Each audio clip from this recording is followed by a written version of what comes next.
નમસ્કાર, મનસુખભાઈ સુવાગિયા, અધ્યક્ષ જળ ક્રાંતિ ટ્રસ્ટ રાજકોટ।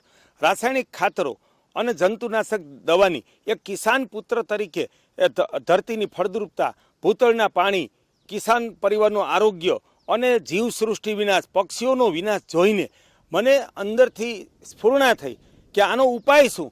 તો ગાય આધારિત પ્રાકૃતિક કૃષિ।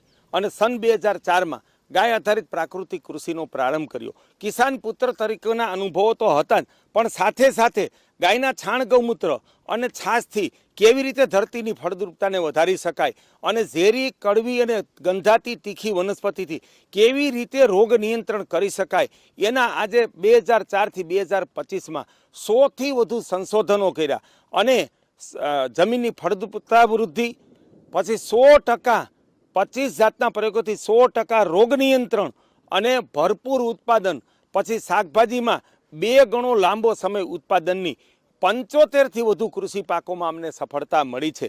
સાથે સાથે અમને આ કાર્યો કરતાં કરતાં ખ્યાલ આવ્યો કે જેવું પંચમહાભૂત હોય છે એવી જ વનસ્પતિ હોય છે, એવું જ મનુષ્ય, ગાય, પ્રાણી, પક્ષીઓનું બંધારણ હોય છે। ત્યારે જે તે પ્રદેશના દેશી બીજ, કૃષિ પાકોના અને ફળઝાડના એ જ માનવ અને જીવસૃષ્ટિનો પ્રાણ છે। આ પ્રકૃતિનું સત્ય સમજાણું ત્યારથી સન 2008થી લુપ્ત થતા દેશી આંબા અને દેશી બીજ રક્ષાનો અભિયાનનો સંકલ્પ કરીને પ્રારંભ કર્યો। આજ સુધીમાં ગુજરાત, મધ્યપ્રદેશ, મહારાષ્ટ્ર અને ભારતના પહાડોમાં આબુથી લઈ અને હિમાલય સુધી ફરીને અમે 1200 જાતની કેરી ખાધી અને એમાંથી 200 ઉત્તમ દેશી જાત, જે હાફૂસ, કેસર, લંગડો, તોતાપુરી સિવાયની જેનું નામ જ નથી એવી 200 ઉત્તમ લુપ્ત થતી જાત શોધી કાઢી કે જેનું આ પૃથ્વી ઉપર એક જ ઝાડ હોય અને એને ગુણધર્મો, એની ઉત્પાદન ક્ષમતા, એની રોગ પ્રતિકારક ક્ષમતા, પોષક ગુણ, સ્વાદ, સુગંધથી શ્રેષ્ઠ 200 જાત શોધીને રાજકોટથી 15 કિલોમીટર દૂર અમારા સંસ્કૃતિ ફાર્મમાં અમે એનું વાવેતર કર્યું છે અને એના દ્વારા અહીંથી ગોટલીથી અને અહીંની કલમો કરીને આનો સમગ્ર ભારતમાં વિસ્તાર કરવાનો અમારો સંકલ્પ છે।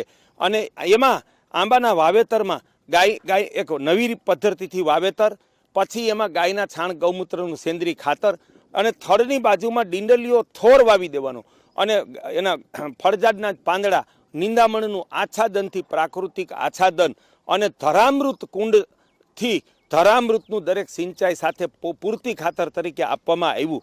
તો 2 વર્ષના આંબા 8 થી 10 ફૂટ ઊંચા થઈ ગયા। કિસાન 3 વર્ષ સુધી ઉત્પાદન લેતો નથી, ત્યારે અમારા 2 વર્ષના આંબાનો વિકાસ અને એમાં જે ફળ લાગ્યા છે ને એ સમગ્ર ભારતમાં ફળઝાડની કૃષિમાં એક નવો ઇતિહાસ કે નવો વિક્રમ છે। એટલે આ ઉત્પાદન ની સફળતા અને આ લુપ્ત થતી જાતો એ સમગ્ર ભારત જ નહીં, વિશ્વને નવો માર્ગ બતાવશે। સાથે સાથે અહીંયા 30 પ્રકારના દેશી શાકભાજીનું વાવેતર કરીને એનું ઉત્પાદન લઈને અને એના પ્રયોગો કરીને સમગ્ર ભારતમાં દેશી બિયારણનું વિતરણ કરવામાં આવે છે। આ સંસ્કૃતિ ફાર્મનો જળ ક્રાંતિ ટ્રસ્ટનો ઉદ્દેશ છે ગાય આધારિત પ્રાકૃતિક કૃષિનો વિશ્વમાં વિસ્તાર અને લુપ્ત થતા દેશી બીજની સુરક્ષા।